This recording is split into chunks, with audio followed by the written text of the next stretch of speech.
Halo teman-teman semua, perkenalkan nama aku Winda Elvira Fatin Tilas, biasa dipanggil dengan Winda. Aku adalah mahasiswi jurusan akuntansi di Universitas Dirgantara Marsikal Surya Dharma. Oke, di video kali ini aku akan membawakan atau menjelaskan materiku tentang monopolistik. Nah, sebelumnya nih, teman-teman tahu nggak sih monopolistik itu apa? Dan apa aja sih ciri-ciri monopolistik dan contohnya? Pasar monopolistik ini adalah pasar dengan banyaknya para konsumen yang akhirnya menghasilkan suatu komoditas yang berbeda-beda, atau biasa juga disebut sebagai pasar yang memiliki banyak penjual yang menawarkan satu jenis barang yang berbeda, bisa melalui dengan bentuk, kualitas, ataupun ukuran produk tersebut. Nah, karena hanya satu jenis barang tapi banyak berbedanya mulai dari bentuk, kualitas, ataupun ukuran, makanya kita bisa merasakan perbedaan antara satu perusahaan dengan perusahaan lain padahal produknya sama. Adanya perbedaan tersebut akan mencerminkan perbedaan yang sebenarnya di antara produk-produk yang mereka konsumsi, atau hanya sebagai persepsi konsumen bahwa setiap produk yang dihasilkan berbagai perusahaan memanglah sangat berbeda. Nah, contoh sederhananya, perbedaan ini bisa kita lihat dari fisiknya, melalui fungsi, terus juga bentuk, ataupun kualitas produk tersebut. Bisa juga perbedaan ini dilihat dengan kaitannya sebagai merek, logo, ataupun kemasannya. Oke, kita akan masuk ke ciri-ciri pasar monopolistik. Oke, yang pertama, adanya banyak penjual. Perusahaan dalam pasar monopolistik memiliki ukuran yang cenderung sama besar. Kondisi ini akan melahirkan suatu produksi perusahaan yang akan lebih sedikit dibandingkan dengan seluruh produksi yang ada di dalam pasar. Yang kedua, produk yang terdiferensiasi. Produk di sini dapat dibedakan hanya dengan konsumen melihat siapa produsennya. Barang-barang tersebut dapat dibedakan melalui kualitas barangnya, model barangnya, bentuk, bahkan bisa dilihat melalui merek, kemasan, ataupun serta pelayanannya. Oleh karena itu, barang ini akan menjadi barang substitusi. Yang ketiga, produsen bebas masuk dan keluar. Laba supernormal yang dinikmati oleh produsen lama akan mengundang atau memicu produsen baru untuk masuk ke dalam pasar. Jika produsen lama dapat bertahan, maka bisa mengalahkan produsen yang lain. Tapi jika tidak bertahan lama atau kalah saing, produsen tersebut harus keluar dari pasar agar tidak memicu kerugian yang besar.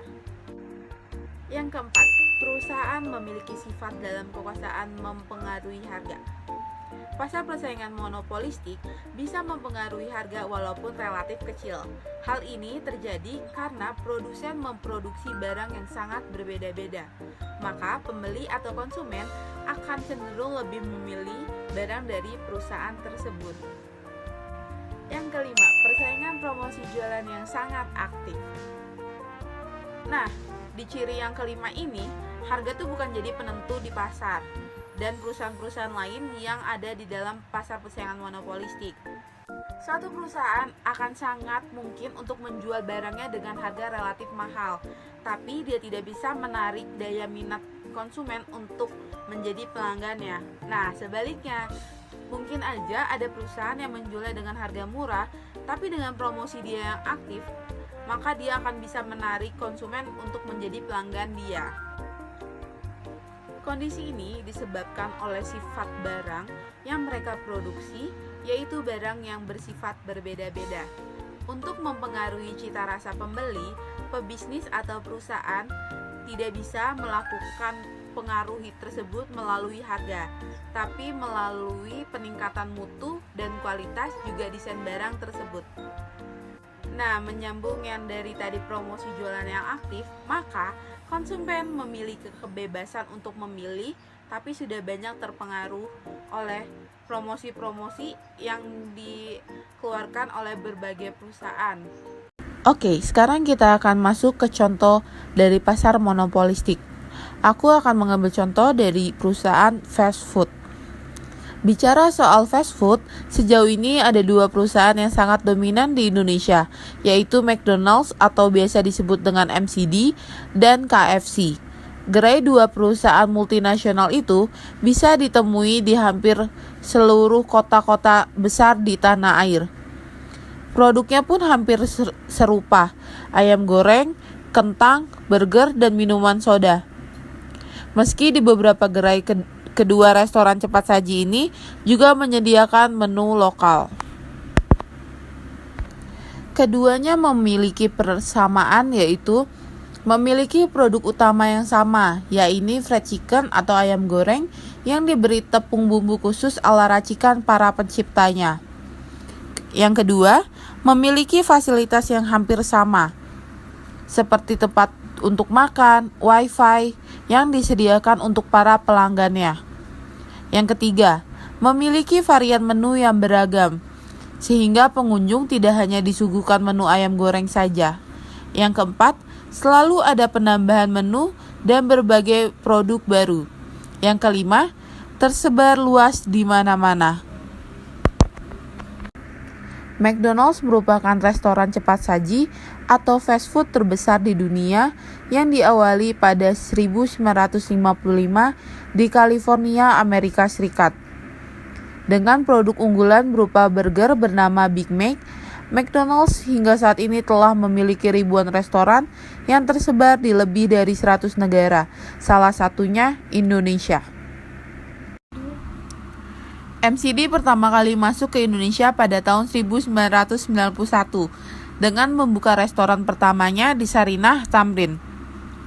Pada 2009, PT Rexo National Food yang merupakan salah satu anak perusahaan dari Rexo Group menandatangani Master Franchise Agreement dengan McDonald's International Property Company yang memberikan izin untuk mengoperasikan semua restoran dengan brand McDonald's dan membuka restoran baru di seluruh Indonesia.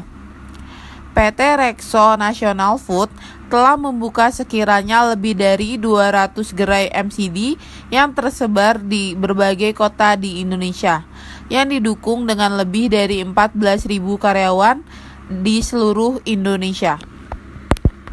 Pada Rabu 9 Juni 2021, restoran siap saji McDonald's diserbu ARMY, sebutan untuk penggemar boyband asal Korea BTS.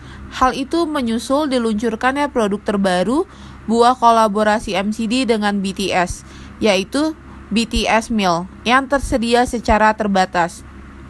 Sepaket menu BTS Meal berisi 9 potong nugget ayam, french fries ukuran medium, minuman cola ukuran medium, dan 2 saus spesial. Kedua saus yang terdiri dari kajun dan sweet chili itu disebutnya merupakan saus kegemaran para anggota BTS. Paket ini dibanderol dengan harga di kisaran 50.000. Dalam suasana pandemi, pembelian produk tersebut tidak bisa dilakukan secara dine-in atau makan di tempat. Pembelian dilakukan melalui drive-thru dan delivery order seperti GoFood, GrabFood, dan ShopeeFood. Alhasil, para driver dari layanan tersebut tampak mengular di gerai-gerai McD. Bahkan di beberapa gerai sempat dibubarkan oleh petugas karena kerumunan yang sudah membludak. Kentucky Fried Chicken atau biasa disebut juga KFC. PT Fast Food Indonesia yang merupakan anak usaha Gelael membuka restoran KFC pertama di Indonesia pada tahun 1979. Hingga 2015, KFC sudah mempunyai sekitar 540 gerai di seluruh Indonesia. KFC mudah disukai di Indonesia karena menyajikan menu berbahan ayam yang dikombinasikan dengan nasi. Inilah yang menyebabkan KFC sangat mudah diterima oleh masyarakat Indonesia. Karena olahan ayam dengan nasi sudah akrab dengan lidah masyarakat Indonesia, ditambah dengan kualitas rasa yang tiada duanya, tak heran KFC masih berjaya sampai saat ini. KFC mempunyai popularitas yang besar di Indonesia. Dengan popularitas besar di kalangan konsumen cepat saji Indonesia, Makanan-makanan yang ditawarkan oleh KFC sangat mudah diterima dan disukai. Selain itu, Anda dapat berkunjung dan menemukan gerai KFC terdekat dengan mudah, karena KFC membuka banyak gerai yang tersebar di mana-mana. Promosi yang dilakukan oleh KFC yaitu dengan bekerja sama dengan artis. Tentu Anda tak asing lagi jika menemui CD album dari artis tertentu yang dipajang di display KFC. CD album artis ini dapat Anda beli secara langsung ataupun dengan syarat membeli sebuah paket makanan yang memperoleh CD sebagai rewardnya. Kerjasama ini bertujuan untuk mengurangi pembajakan agar lebih menghargai karya para artis dan musisi Indonesia, sehingga tak kalah saing dengan penjualan CD artis luar negeri. KFC memiliki kelebihan yaitu harga makanan yang ditawarkan oleh KFC relatif lebih murah jika dibandingkan dengan pesaingnya McDonald's. KFC menawarkan menu utama ayam goreng dengan bumbu racikan spesial yang membuat rasanya menjadi otentik dan membuat dagingnya menjadi juicy. Selain murah, KFC juga memiliki potongan ayam yang lebih besar dengan 2 jenis ayam, original dan crispy. Hal ini sesuai dengan jargon KFC, yaitu jagonya ayam. Kelebihan pasar persaingan monopolistik adalah 1. Banyaknya produsen di pasar akan memberikan keuntungan untuk konsumen dalam memilih produk yang terbaik untuknya. 2. Adanya kebebasan keluar masuk bagi para produsen sehingga akan mendorong produsen untuk selalu melakukan inovasi dalam memproduksi barangnya. 3. Adanya diferensiasi produk akan mendorong konsumen untuk lebih selektif dalam menentukan produk mana yang nantinya akan dibeli dan dapat membuat setiap konsumen bisa lebih lanjut terhadap produk yang akan dipilihnya. 4. Pasar ini juga relatif sangat mudah dijumpai oleh konsumen karena sebagian besar keperluan sehari-hari akan tersedia di dalam pasar monopolistik. Kekurangan pasar monopolistik. Pasar monopolistik mempunyai tingkat persaingan yang sangat tinggi, baik itu dalam hal harga, kualitas, ataupun pelayanan. Sehingga produsen yang tidak memiliki modal dan juga pengalaman yang cukup akan lebih cepat keluar dari pasar tersebut. 2. Diperlukan modal yang sangat besar untuk bisa masuk ke dalam pasar monopolistik karena para pemain pasar di dalamnya memiliki skala ekonomis yang sangat tinggi. 3. Pasar ini akan mendorong berbagai produsen untuk selalu melakukan inovasi sehingga akan meningkatkan biaya produksi yang akan berimbas pada harga produk yang harus dibayar oleh setiap konsumen.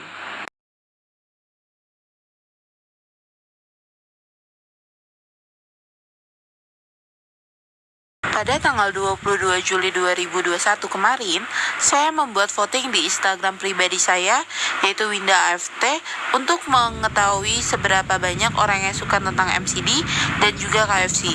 Dan ini adalah jawaban dari mereka semua.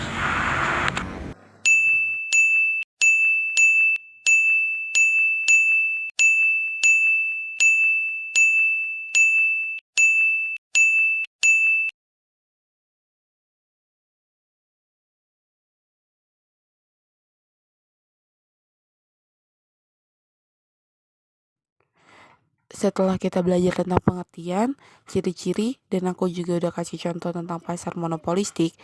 Pasar monopolistik adalah pasar yang memiliki banyak penjual atau produsen, dengan barang yang diperjualbelikan bersifat homogen.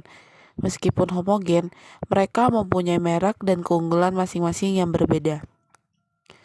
Monopolistik timbul karena ketidakpuasan akan pasar persaingan sempurna dan monopoli. Sumber daya alam yang tersedia melimpah, dan diferensiasi produk yang tidak terlalu tinggi.